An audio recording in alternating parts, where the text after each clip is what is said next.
Welcome to the Stay Grounded podcast, brought to you by Java Press Coffee Company. My name is Raj Jana, and I'm the Chief Brewing Officer here at Java Press, where we help people make daily happiness a priority using the coffee we love. I interview people from all walks of life to discuss happiness, success, fulfillment, and ways to infuse it all into daily life. I want to dissect different thought processes and turn them into powerful insights that empower you to stay grounded and make daily happiness and fulfillment a reality. So thanks for joining me today. Now, let's get to grinding. Welcome, everybody, to another amazing episode of the Stay Grounded podcast. My name is Raj Jana, and today I've got an incredible guest sharing his time with us, Mr. Matt Kazam. Matt, how are you? I'm great. How you doing? Doing fantastic. So I just want to give a little bio on Matt before I hand it over to him.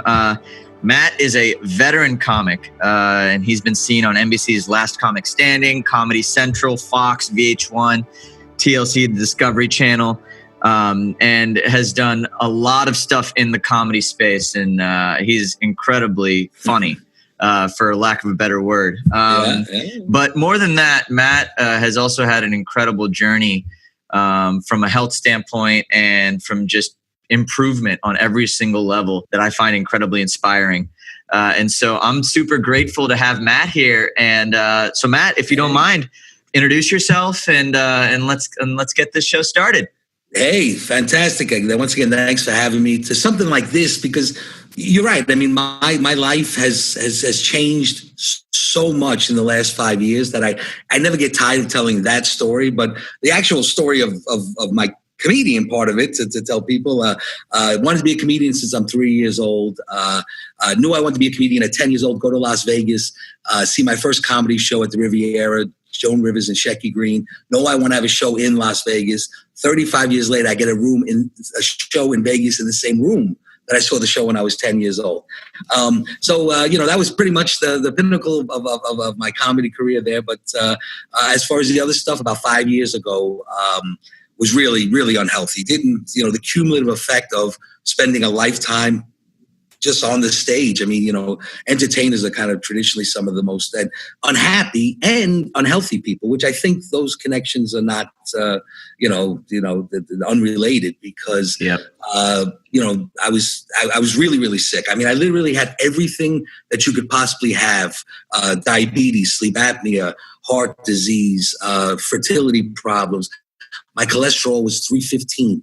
And then I had a heart attack. And there's something about dying that changes perspective.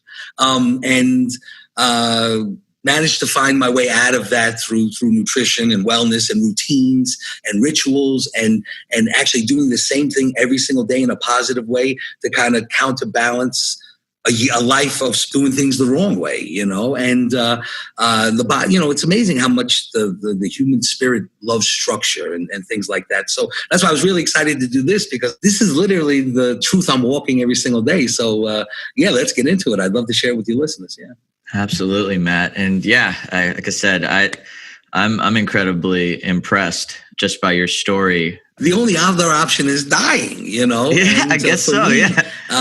It makes it very easy at that point, and kind of in I try to pay it forward and help as many people as I can. But it's really how open-minded people are when they're facing, their own mortality. And if it becomes, okay, now I only have to replace this bad thing with doing it this new way that's really, really positive, whether it's, how you eat, how you think, the things we watch, everything that we consume. I mean, when I think about, people ask, well, how did you get started? And the first thing I did was try to remove everything toxic from my life. And this really is thoughts, people, food, it could be your mattress, you have the wrong mattress. That's, sleeping is a big part of, getting healthy and fixing everything. So, and to me, everyone goes, oh, you know what? And then I like this because this is about giving people happiness. But people go, oh, you're in the happiness business. No, I'm in the happy business. I'm in the laughter business. These are momentary kind of things. I mean, they come to my show, I make them laugh. Happiness, joy, euphoria. These are states of mind. These things, you don't get there. You can't just go to a comedy show and see a comedy show and laugh for an hour and a half and go, oh, now I'm happy. You Right. were happy. And now you're back in your own reality, but you can change your reality. And I did. I mean, I literally changed everything. I mean, how I thought, how I ate. Like the doctor's chart doesn't even go down that far. We became vegans, and I started drinking this green juice that we could talk about. But it literally became a ritual every single morning.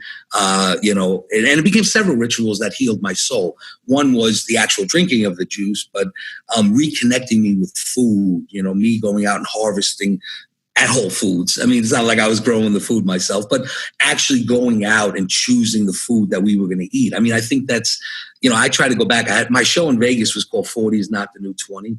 And yes, things may be easier now, but they're by no means better. I mean, I when we used to do things in a different way, I try to go back to those things that kind of predate. Not that I'm against technology. We wouldn't be able to be doing this right now if it wasn't for technology, but things that feed our soul have to be from before, not from now. I go, a cell phone is great. It's a great tool. But if you're looking for joy where joy doesn't exist, you're never going to find it. I found it in these rituals, and then also doing positive things. It's amazing how one leads to the other, to leads to the other. Next thing you know, you're actually feeling true joy. And but you have to make it a priority every day. That is for sure. I love that. If you look for joy in a place there isn't joy, you're not going to find it. That's so true. So I want to kind of segue that into a lot of these rituals that you're talking about. Yeah. Can you describe what your ritual was when you weren't happy, or when your life wasn't going, like when you were just in a poor state, and then how that grew into what your ritual is now, and how like your health, happiness, or just anything has improved from that change? Before, like I said, the biggest thing was there was literally no structure. I mean, I've never really took inventory, on a cellular level, even, I didn't know what was going to make me happy. My health was deteriorating. And one thing I learned was the mind-body connection. And this is something that you won't feel until you're on the other side of it. But once you're on the other side of it, it'll make so much sense, is that, we have an inner monologue with our brain. So we assume that our liver can talk to us, or our pancreas can talk to us. And then the problem is the body can only send messages to the brain. And these messages are, I'm dying. Please send something down here that can fix it. Not medicine, not something toxic to try to cure something that only tricks your organ into thinking it doesn't have it. And now you don't have cholesterol problems, but now you have liver disease or something. So, it was figuring out a real way, and knowledge was power. So I had to learn how to feed myself, learn how what was going to make me, what makes us happy as human beings. And why was I lacking that? Because I was a really angry person, and part of that was literally every one of my organs was dying and failing, and just sending these desperate messages to my brain, which is not a very positive place to be in. I didn't, but I also was very unhappy, not just because I was dying. I was unhappy because I wasn't doing things that fed my soul. I mean, I wasn't doing things that could make me happy. I was doing the thing, which is weird, because I'm doing the job I truly believe I was born to do. I was put on this earth to be able to make people laugh. Why shouldn't I be happy? And most comedians, not happy people. I mean, even though they're doing the thing that they were born to do, which is kind of weird, but they're not living their life the way the life should be lived. They're living a very lonely journey. Now, we couldn't have kids. And then now my new reality is we have a 3-year-old baby, little Tulip. Amazing. Yeah. And so she's a great reminder every single day. And we call her Tulip, but her first name is Kayla, because we named her after kale. Because if it wasn't for this nutrition in this plant, we never would have been healed. And I wasted my whole life like having this weird relationship with food, and eventually was going to be the thing that destroyed me. I never wanted to have that problem. I wanted to really look at food, every calorie can have a purpose. And I lived my life where every calorie can only hurt me. Literally, I was, masturbating my tongue with food. And then once it got here, all it could do was hurt me. Now I had to find things that people ask me about my juice all the time. They're like, oh, how does it taste? I'm like, what are you, 5? I said, it's going to heal you. It's going to cure your diabetes. And you want to know, you're a grown person. What does it taste like? I had to re-educate myself and in the process figure not only, because now I'm healthy, but that's not going to necessarily make me happy. I have to. So I started finding things. I got into disc golf. I love this sport, disc golf, and this is what I tell people all the time: find something that brings you joy. And I loved regular golf in a way that. Problem is, regular golf takes about 6-7 hours. I don't know who has that kind of time anymore, but I can go get some of the elements of that. I love being outside. It wasn't just about, okay, I got to learn how to feed myself. But, you have to spend an hour a day outside in the sun. You really have to find a tactical way to address the stress in your life. Because, for moments I can be like, okay, I'm going to remove everything toxic from my life. But then you turn on the television or you go, stand in line in the grocery store and somebody who's not as far along on, will just throw something your way. So you really have to come up with it is really a 360 approach to really being happy and joyful. But I'd like to say, if you just drink the juice and you get healthy, you'll be happy. Or if you just sleep more, you'll be happy. Or if you just manage stress better. But you gotta embrace the whole thing. But that becomes the new lifestyle. You basically develop it and build in a blueprint for happiness. And if you follow it, and it's amazing how when I deviated from a little bit, like, stress is now I'm launching a new company. So, whether I want to be even if the Dalai Lama launched his own company, he'd be freaked out and stressed out. Anybody, it's just a tough thing. But something hit, and you find information when you're open to receive the information. So, I probably saw this quote, 100 times in my life, and it never meant anything to me until I needed it and was open to hear it. But it says, we can't control the things that happen to us. What we can control is how we respond to them. And that has been my mantra throughout this whole thing. And it's helped me manage the stress of this because, when negative things happen or challenges come in front of me, I don't think about those. I only think about another problem that has to be solved. And that's what I did with learning how to feed myself and the whole process. So, I think happiness is definitely, achievable, but you need to figure out what it's going to get you there. And I think for everyone, it is different. We all choose when that is, for some people, it won't be until, you're really at the top of the pyramid. But for others, it's just like, if I could just get out of the darkness, when I teach a lot of people this, I go, I don't even need you to light the candle, but I need you to want light. And that's something that we have. You all have to do that. That's when you make that decision that I'm not going to live this way anymore. And then getting out, there's a lot of ways you can get out.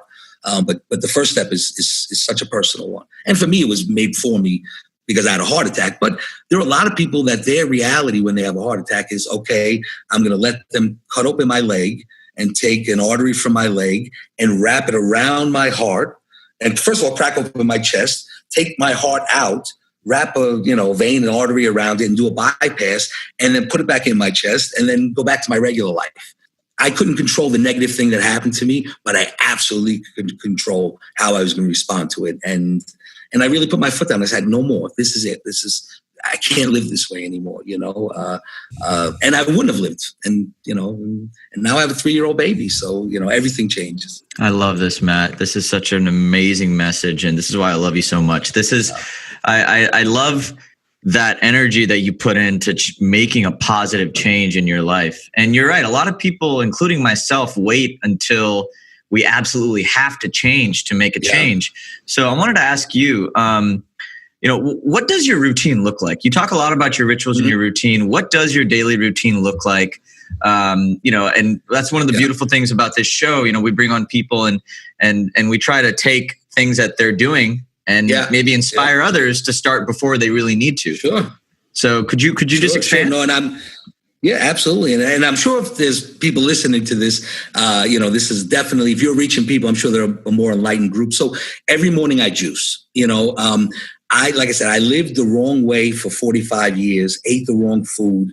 If I'm going to live the right way for another 45 years, I've got to literally, at least when it comes to feeding myself, I've got to be vigilant to that, because at some point during every Thanksgiving, I'll tell everyone in the room, look at all the food we have here. Literally all the food, not just on the table, in the cupboards, in everywhere else.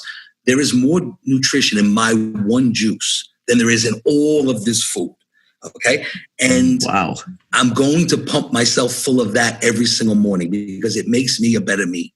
And it cured me. It helped me. I mean, literally, if you look at the signs of health, which are hair, eyes, nails, and even your feet. If you want to know if you're healthy, look at the extremities. And then even, I see all the ED drugs out there for, male production or performance. And that is the canary in the coal mine. That is the sign that you have vascular disease, because it is blood flow. So I see the thing in there and I'm like, why do all these guys need this? But they're broken in a way that's about blood flow. So look at your hands, look at your feet. If they're not so healthy, it's working its way back up. So the juice stops that. Like literally, once I drank the juice, the first one, it was like I had never been fed. And I really hadn't. I mean, there was more nutrition in that juice than I had gotten probably in the last 3 months. And then I did it every single day. So again, think about the cumulative effect of negative things and what outcome comes from that. Reverse it. The cumulative effect of positive things and what's over there. And another thing is I wasted so much time in my life on my health, like, just not feeling well and learning that human beings are not supposed to be tired. Human beings, and I know we kind of perpetuate all these things, but I started to figure out and learn about what we should be doing and how my body, how I should feel. And so the juice just literally my health will never be, I may get hit by a bus and probably will because the universe is going to, and then I'll have to battle back from that.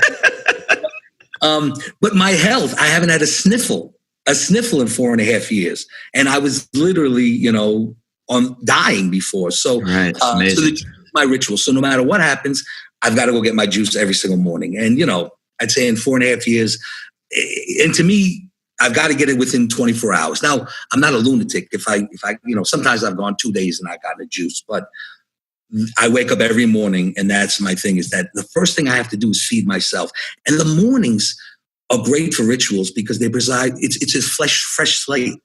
It's such a great opportunity. Yep, I agree. Yeah. Start and, go, this is where, if I'm going to have a ritual, it's going to be a morning ritual because it just will set the tone of the whole day. So I get up every morning, I do that. We go for a walk. My wife, my daughter, my baby, every single day we go out and we do this when I'm home. Now, when I'm on the road, and that's another thing is that rituals are home kind of things. Like I make my juice at home. We make it every morning. So when I get a juice every single morning and we make our juice, which has 15 things in it. And juicing kind of has this, it's got a bad publicist, I would say, like people only know the negative side of juice. Oh, it takes too long. Oh, it's going to be messy. Oh, it's going to be this. It's going to be that. But if you look at it like it's this positive thing, then, I get something just from the making of the juice kind of feeds my soul, because I know I'm doing something positive and good for myself. And everybody worries about how they look, and never really worry about, how's your soul? Let's work that guy out a little bit. Let's give him some attention, It's more about inside than it is on outside. And once you fix those things, it's amazing how much better you'll look, you'll feel. And if you decide that you want to go do CrossFit and be the world's baddest accountant, knock yourself out.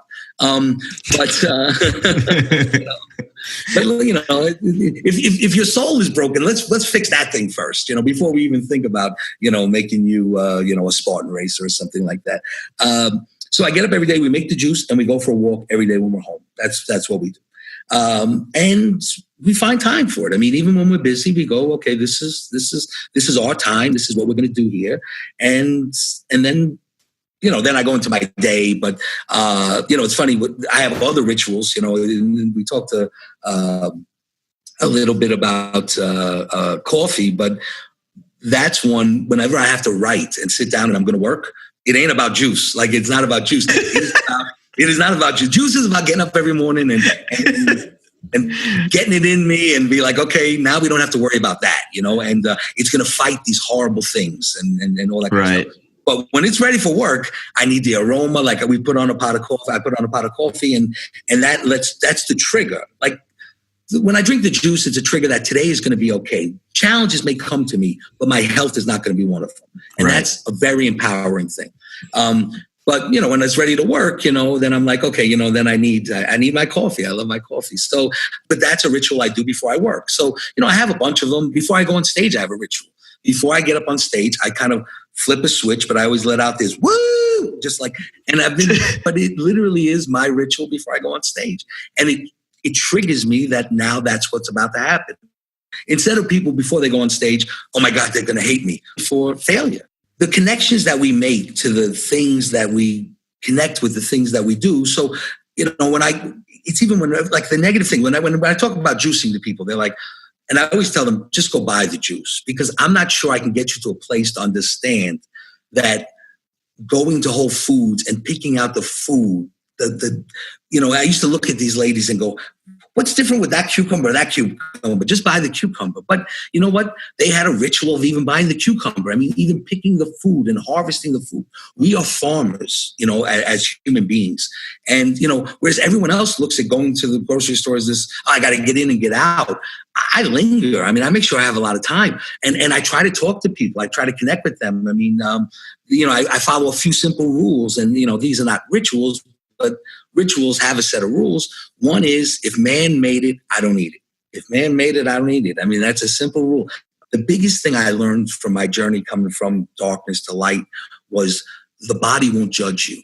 It won't care that you live this other way. We judge ourselves, but the body and the mind will not do it. What it'll do is just give you your health back. And if you want to hit the reset button, you can do it. You want to hit the reset button. That's a great thing about being, about being a human being, is that we can do it as many times as we want. And you can get up tomorrow morning and it could be a new life for you. But you're going to have to figure that part out, on your own. I mean, it's not, or get a coach, or, there are a lot of, there's really no reason to be unhappy now. I mean, literally, if you created a blueprint for unhappiness, it would be how the Western civilization lives their lives. Even the Declaration of Independence, it only promises you the pursuit of happiness, that they will allow you, a world where happiness is possible, but it's on you to do the things that are going to get you there. So, right. Yeah. No, this is, you're nailing everything that I've always thought about rituals. And what I love about you, though, in particular, is that you've got a ritual for every part of your life. It's not just the mornings. Oh, yeah. It's a pre-show ritual. It's before you start work. It's the coffee ritual. It's when you wake up. There's a health. There's a ritual that governs every part of your life. So why do you feel like rituals and routines are so effective at keeping yourself organized and in line? What's your psychology behind that? I mean, it's a plan. I mean, it's a plan. If you do these things, good things will happen, but you have to do them. And, I like with my daughter, I noticed that babies and young people love structure. Like if you leave them to their own, they wind up whining and doing other stuff because they'd rather be told kind of what to do. So, as I change my life, I'm the architect of that. So that's kind of like another job. But, I'm basically creating these things that I'm going to do. So, again, a positive ritual will make me do it every single day. And I had no plan before. This gives you a plan. I mean, this gives you a plan and goes, okay, before you work, you're going to do this. But I know that I have to work every day. Just the ritual kind of makes it easier. And that's that's the reward, for the fact that, I got to drink my juice every single morning. I know I have to do it. So, but the reward is I've never been sick a day, a guy who was dying. And there's a big difference between health and fitness. People will see this and go, well, he still looks a little bit chubby. Well, yes, you didn't see me before. But also that's the difference between health and fitness. 80% of health is nutrition. 80%. So that means even if you go to the gym, you can't work out your way back to health. It's impossible. You're going to have to do it. And why fight it that way? Why not attack the problem at the core? And that's another thing. If you're going to get in front of your problems, rituals and doing things now the right way is the only way you're going to get out of it. So, a lot of people don't know, and now they know. And that's the other thing, is that once you know and once you start doing it, it kind of becomes so. It's like you find success with one ritual that you go, hey, there's something here. And then you go here, okay, over here, I've got the same one. Even before I go to sleep, same thing. But this happens with babies. They love the structure. But people go, I wonder why I can't sleep. Because first of all, you're looking in your phone, which is the most horrible. Like literally, if you wanted to not sleep in the night, you would go, you do these things, but now I have a ritual before I go to sleep. And sometimes before my head hits the pillow, because I love that. I've trained my body to know that this is time to go to sleep, Yeah, no, that's Remember, good. We had so many negatives. So many negative rituals. That's, and we live our life almost defined by those. Like when times when I try to get people off of soda, for example, they don't know who they are without soda. Their ritual is drinking Diet Coke, and which could be is the one single worst thing that you could possibly do for yourself that day. But they don't know who they are without that. I'm 100% on board with the concept of negative rituals not having a positive influence on our lives. I think that it's such a simple concept, but a lot of people need to hear, and I love that. So I do want to transition into another interesting conversation that I'm just kind of taking away from the things you're saying, and that's around the idea of some of these non-negotiables in your day. I noticed that you have a lot of things that are just like, I have to do this, I have to do this, I have to do this. Is there any, what other things are a part of your non-negotiables every day? Is gratitude a part of your daily routine? I mean, how do you make happiness a daily priority? No, I mean, a lot of ways. I mean, the non-negotiables are almost, you're exactly right, almost as important as the things that you do. It's the things that you will not allow. Like once you draw a line in the sand, go. And the first one is, I won't get pulled into other people's problems. Like not in a bad way, but like if you go onto Facebook and you see that they go there to fight. I mean, people wake up in the morning and it's almost like that's the only connection we have is to challenge each other. And then they get pulled into somebody's fight just to fight. I mean, I will try to affect real change where I can. So, when I go, I'm going to try to limit. I mean, literally, I'm anti-toxic, man. My goal is to limit the amount of things that come in that compromise my joy. Because they do. I mean, I tried not to watch. It's weird that I can't watch the news. I used to be a guy, I love the news, but it's almost impossible now if you want to be positive in your life, almost impossible to watch the news. Because if you're not watching the news, you're picking a side and letting them just destroy the other side, but with negativity and no real, plan for change. So that's a non-negotiable. I'm just not going to get caught I want as much positive discussions as I can. Another one is I'll never eat meat again. I mean, I kind of know, and I don't judge other people if they want to eat meat again, but I will, not that every calorie has a purpose now, like we'll eat some frivolous. My wife became this amazing vegan cook. So, and it's funny, most of the things that we eat are trying to replace the way it was meant to be cooked. And we kind of went back to that, I mean, kind of before this was all there, like strawberries. Everyone has strawberry ice cream. I'm like, have you ever really tried a strawberry? Like all of the strawberry flavored stuff is trying to taste like this real strawberry. So I try to eat raw as much as possible. I mean, because cooked food, the nutrition has been cooked out of it. Because I'm feeding myself, and I changed what that is. So yeah, non-negotiables are definitely part of my veganism, and so it's not just about putting in good stuff. It's about not bringing in stuff that's the things that gave me heart disease and that sort of stuff. So and gratitude. I never like to be sitting too positive in the karma bank. Like the universe lately, just this week, and it changes when you launch a business from literally hour to hour. Like this is a really positive hour, good things have happened this hour. Let's just take gratitude in that. But then if you wind up having a series of those positive things, then I try to do something that triggers to me that I have to give back, even if I don't have the time to give back. I have to give back. I've got enough positive chips here that I've got to go out and do something. So, that's amazing. And if I continue to put the work in, I mean, that whole idea to get to self-actualization, it's not a myth. When I say the Dalai Lama, I mean, it literally starts and stops with him, I mean, as far as knowing what to inventory and how to catalog things and prioritize things that really matter. There are some people whose whole value system is built on things that do not matter in the slightest. That is a non-negotiable for me, is that, like I said, the cell phone is a great tool, but I'm not happy or sad I'm happy that that I don't need directions. I was able to get to where I wanted to go, but I'm not. The cell phone is not a status thing for me. I'm not going to wait in a line for a new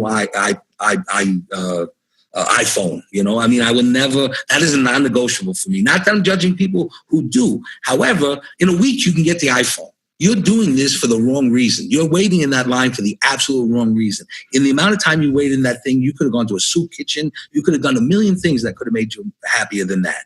And, but this is the things you have to do when you go, well, if a bunch of good stuff happens to me in a wave, I've got to go try to help somebody else. I mean, I've got to pay this forward because that's why this is happening to me. But imagine if everybody looked at it that way and we all lived our lives that way. Then the world is a totally different place.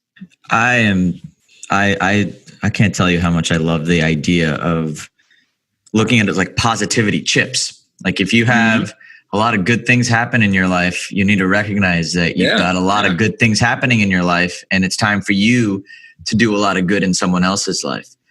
I think that's such a good way. It's like a system. That's a ritual or a system that you can follow.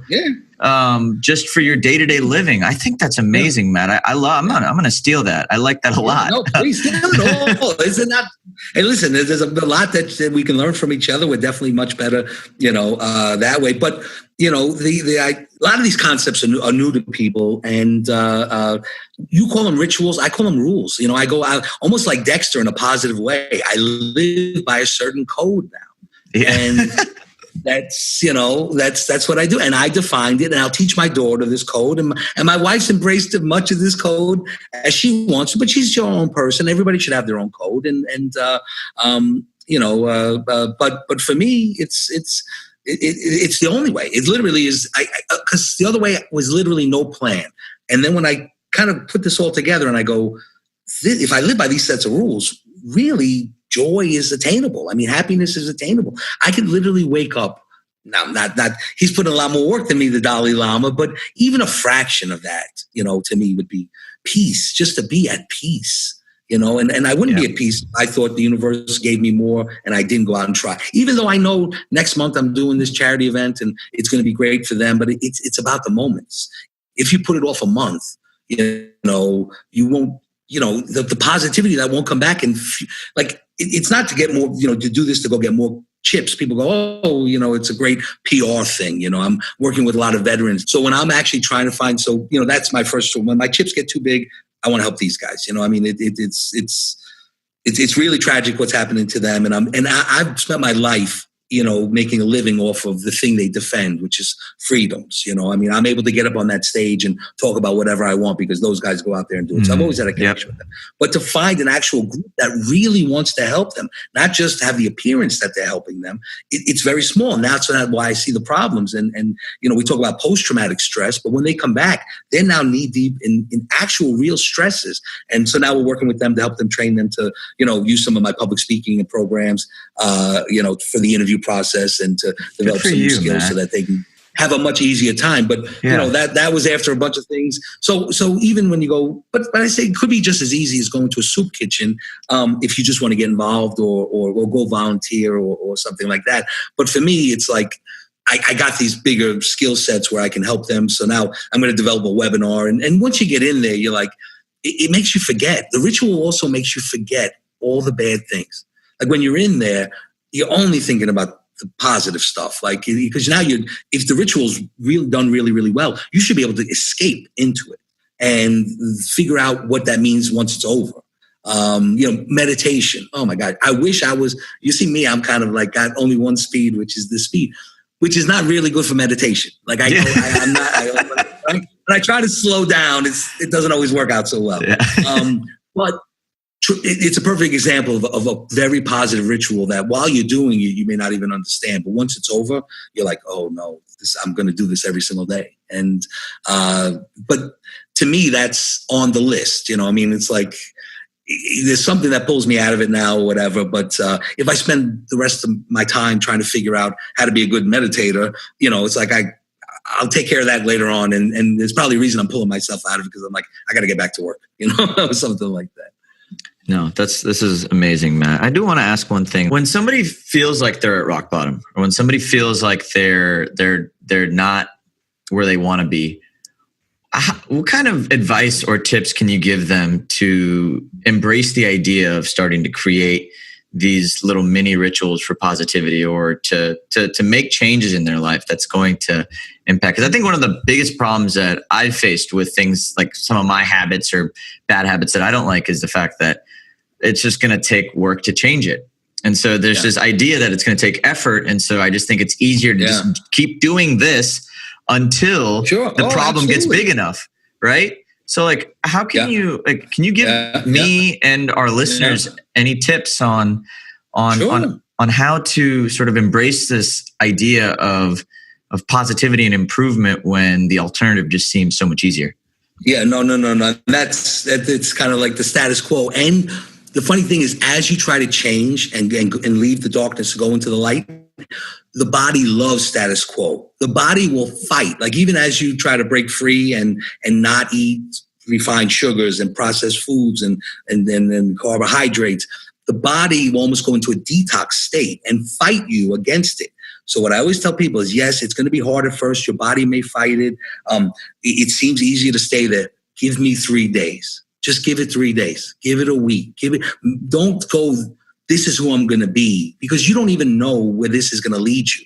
But, if you can't give me 3 days and you're willing to, and I've had people run out of my house because I said, you know what, you can't drink wine for a week. And they're like, screw that. I'll take my diabetes medicine, or but literally, what's that? When we talk about non-negotiables, and then you hear like actual people who are not necessarily happy, what their non-negotiables are, none of those things actually matter, or like what they're clinging to is so negative. If you are actually a grown person who tells me I can't give up wine for 7 days, then you know what? We've got to fix that, because that is not, it's not even something anybody, I mean, she's not a wino. It's not an alcoholic telling you this. It's just someone whose identity is wrapped up in this negative thing and is baffled why, they're truly not happy and are only happy on the surface, but to the people, and I've cured thousands of people of from lupus to diabetes to everything that I've cured. Give me 3 days. Let's see who you are after 3 days. And let's see if that person wants to meet the person you're going to be after 7 days. And then after 7 days, if that person wants to meet who you're going to be after a month. And I guarantee you that once you're deep into this, don't think about who you're going to be for the rest of your life. Just think about this. Give me 3 days, because one day it's not going to happen.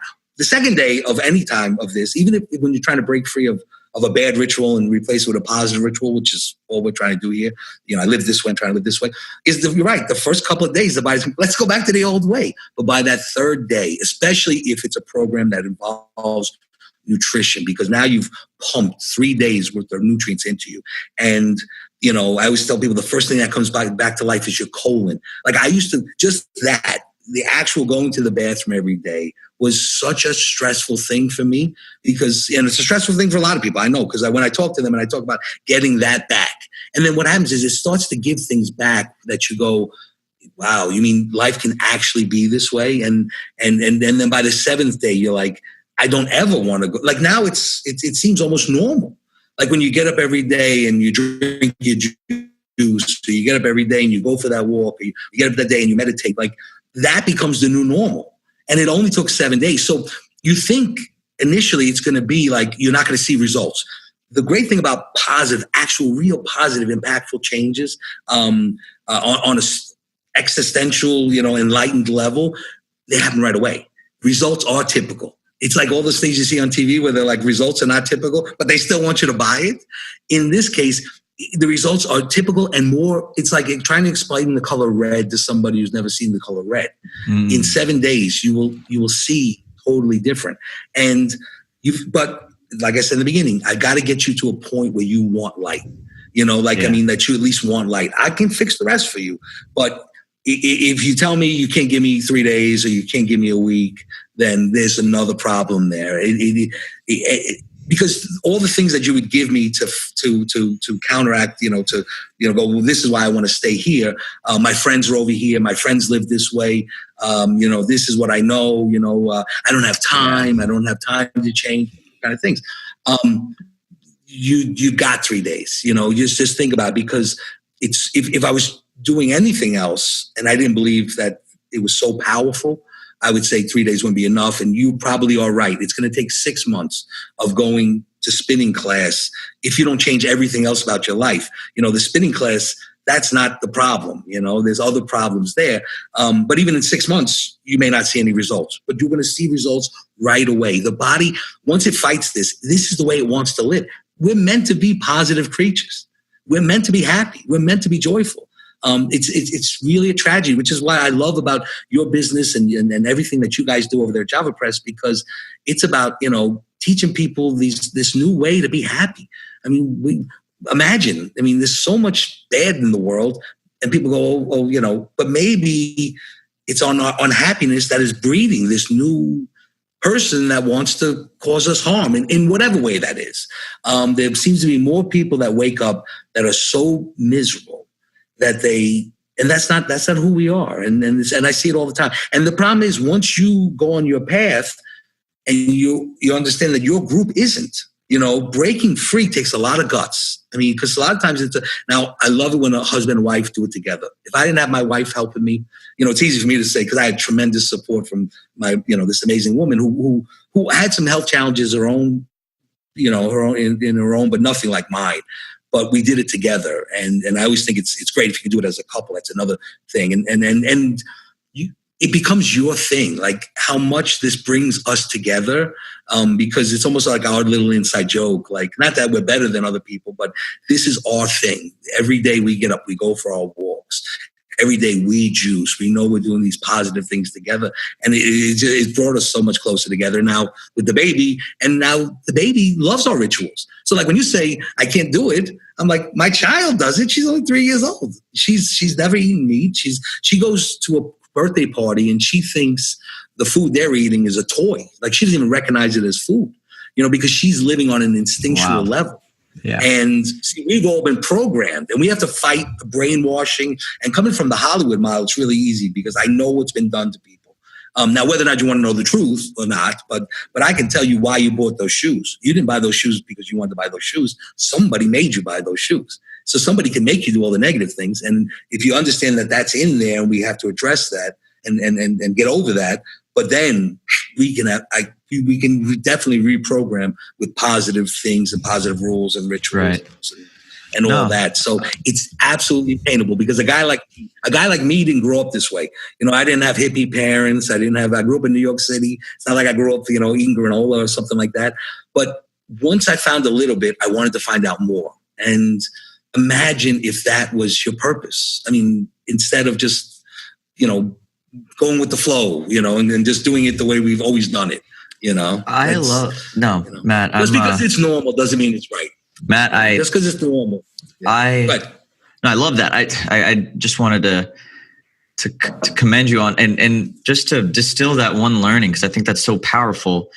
Instead of, and this can be applied, I think, anything in life, anything from a goal setting or just a success standpoint, but don't think about where you want to be in 2 years. Think about where you want to be in 2 days. And if you set little micro goals like that, not only are you working in short sprints, you're also working in a way that allows you to see the finish line instead of something that's way down the tunnel. Yeah. And the finish line, even my finish line, for as far as I've come in the 4.5 years, I don't know what that can be. I just know it's better than where I am now. And I know that if I ever get there, they probably will put a sheet on me and wrap me up. And I've already got the haircut for it. So I could easily move into a monastery, I believe. But I don't know what that's going to be. But I know that if today is a better day, even slightly, even just a little bit better than yesterday, today's a great day. And whatever I did to get here, I want to do that again tomorrow. And I want to do that again tomorrow. And a lot of it, what I will tell people is, get away from the television. Get away. Try to embrace things that go back to the dawn of time. Draw. Even if you're not a person who draws, art therapy is huge. I see it work so much all the time. And people go, I don't know what makes me happy. Okay, these are things that make human beings happy that we don't do anymore because nobody's even, but go out and draw and sculpt and hike and climb and play. And the more you take care of yourself, I couldn't even put my shoes on when we first started. 6 months later, we ran a half marathon. I will never run a half marathon again because my joints, I'm paying for it now, the training that went into that. But it was just the idea that it was a goal. You know what? I couldn't put my shoes on. in 6 months, I'm going to run a half marathon, at 45 years old.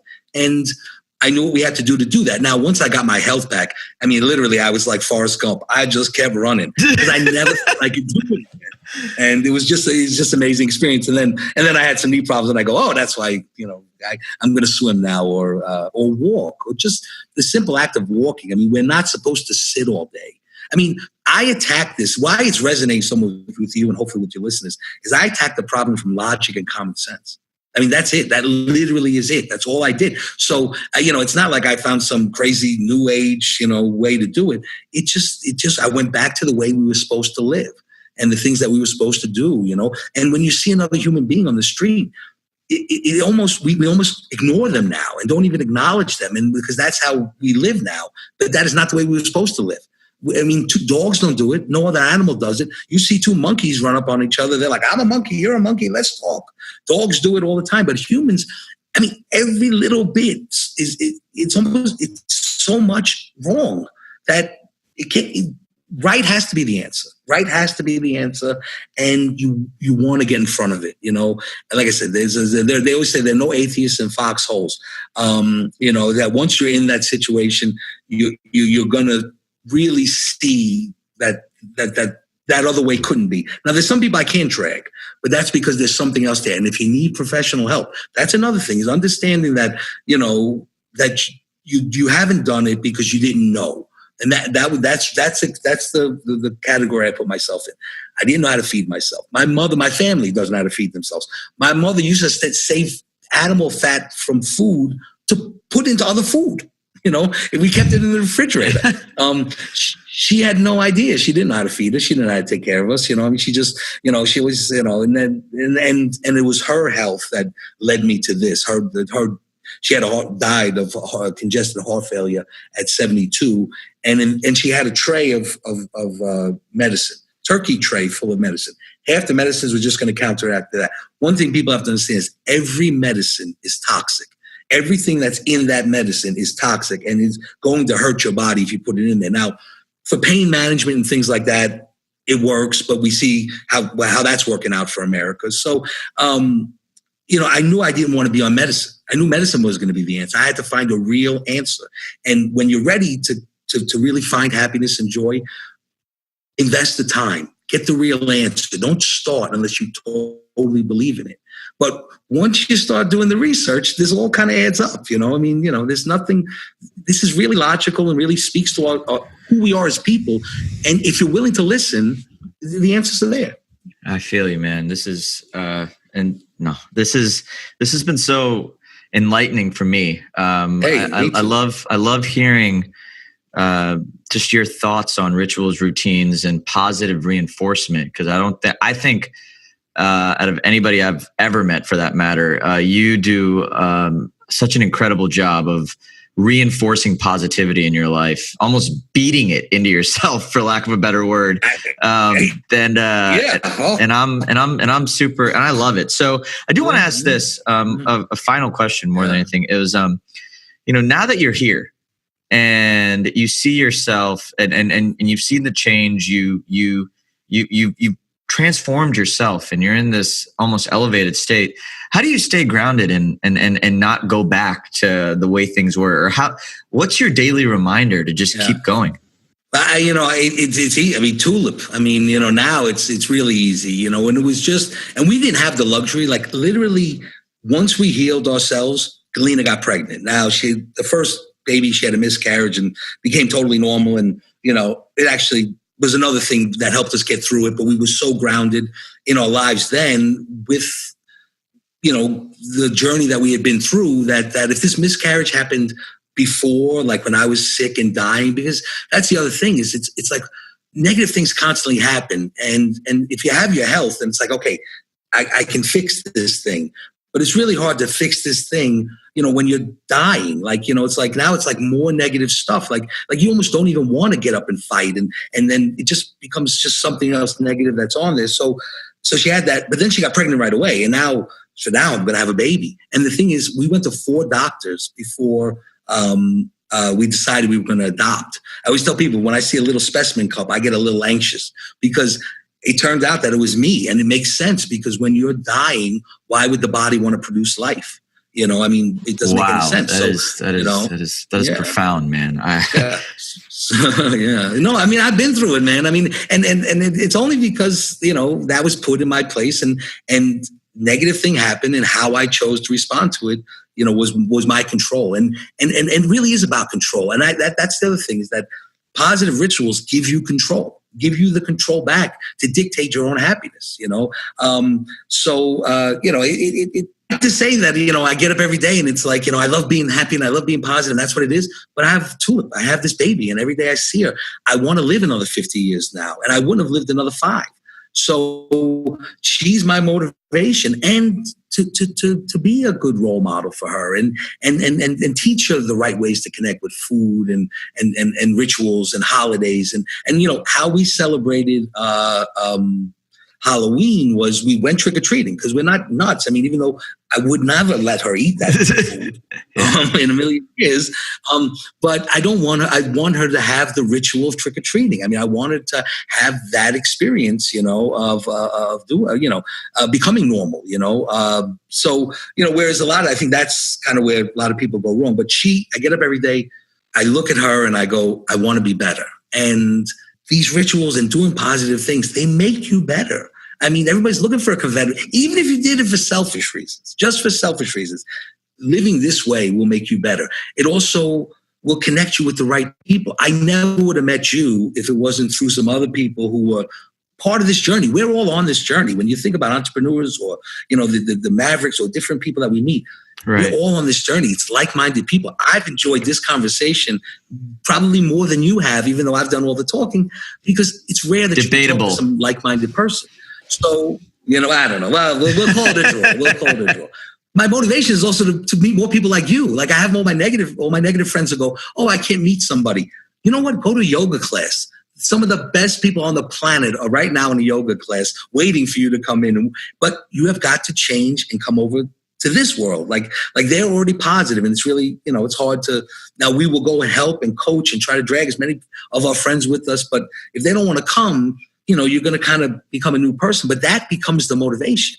Like I'm working with so many amazing people that I never would have met. And you're meeting positive people, like, all along the journey. Like, you're walking down this path, and it's like another amazing person. And another why I have to stay vigilant. And I didn't mention this before. I grew up in New York City. It's different than people who grew up in California or the Midwest. Like, in the Midwest, they fight over who's nicer, Minnesota or Wisconsin. You know, in New York City, who's the biggest a-hole I've met this morning? You know, like, it's a real toxic kind of place growing up in New York City. So I'm almost hardwired to look at things differently. So, but this all comes from the self-inventory. You are the best doctor for your body. You are the best therapist for your mind. But you got to do the work. And I wish at the end of this was just that, repeat after me and it would all be fine. But the journey is the reward. The reward's not waiting for you at the end. It gives you joy almost instantaneously. Now you're gonna have to fight the detoxing part of it, but that's we shouldn't have been eating this stuff in the first place. Right, Matt, you're such an inspiration to me, my friend, and I hope to all of our listeners. I just wanted to take another moment to say how grateful I am to have you on the show. And I wanted to if somebody wanted to get in touch with you, your website is theylaughyouwin.com. That's it. That's the new business we're launching. We're teaching people, the empowering people with the tools of a stand-up comedian, and actually giving people humor training. Which again is almost it's such a positive emotion, or even something that we use to kind of get through life, to deal with stress and things like that. Humor is a defense mechanism, absolutely. And now it's almost kind of in society being taken away from us. And you see, it's making us less happy. He's this thing that's supposed to help us make happy, and we're like, no, you can't use this anymore in society because a couple of people used it wrong. And I think that they're throwing the baby out with the bathwater. So I'm back out there empowering people with these skills and teaching them, the things that I know after 28 years of being on stage, through corporate training programs, leadership training programs, one-on-one coaching, just getting people to kind of look at things differently, and understanding. One of the reasons I'm able to articulate this and really hopefully give people a tangible way to help themselves is I'm just like them. Like, I'm literally just like everybody you know. And regular people, it's one thing about finding the answer, but actually, because I'm really good at teaching people, I'm able to teach this and go, okay, this is really going to resonate with them. And then it turns out that same skill helps in business and things like that. So as a commodity that's respected in business now, because this is really the first time anybody's doing that. And I'm really a pioneer in this industry. So again, I spent my life being exploited as a stand-up comedian. It's just a horrible business, show business. And I think it's being exposed for what it is now in just one way with the Harvey Weinstein and all that. But it's a really negative other things there. It's not like that's just the only bad thing about Hollywood. But so it's really hard. I mean, all my friends made it in Hollywood, none of them happy. What with this? Is that a coincidence? So, I'm, like I said, I'm the architect of my happiness, and I'm going to dictate it. So I love it, Matt. So everybody who's interested in reaching out to Matt or wants to learn more about his story or interested in his services, check out theylaughyouwin.com. Again, this is Matt Kazam, amazing comedian and even better human being. Like I said, I'm super grateful that you were able to be here with us, Matt. But yeah, so that wraps up this episode of the Stay Grounded podcast. Again, I'm your host, Raj Jana. So until next time, stay grounded. Thanks for joining us today on this episode of the Stay Grounded podcast, brought to you by Java Press Coffee Company. My name is Raj, and I hope you found this interview helpful as you create your own ways to make daily happiness a priority. If you're interested in learning more about how your morning coffee can turn into a consistent source of joy in your life, visit www.javapress.com to learn how our products can help you do that, and use the coupon code PODCAST for 10% off your purchase. Again, thanks so much for joining us. Stay grounded.